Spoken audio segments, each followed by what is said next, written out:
Alright, so we've set the placement of the eyes at the proper height and the proper distance from each other in addition to the nose. We've set the height of the nose and we've set the height of the bottom lip. These two are going to approximate each other to the same height. We brought down some of the beard and it will carry through. It will have to go deeper to bring this out a little further. And now what has to be done is to put the placement of the facial features, the cheekbones in, and get those to line up.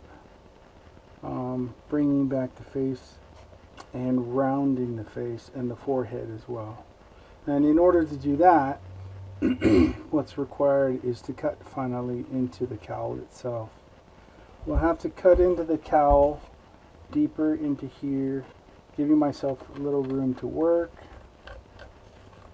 and the opposite side as well, giving myself a little room to work in here. Once I've cut that, then I can broaden the face and round the head and get the forehead to be the proper height.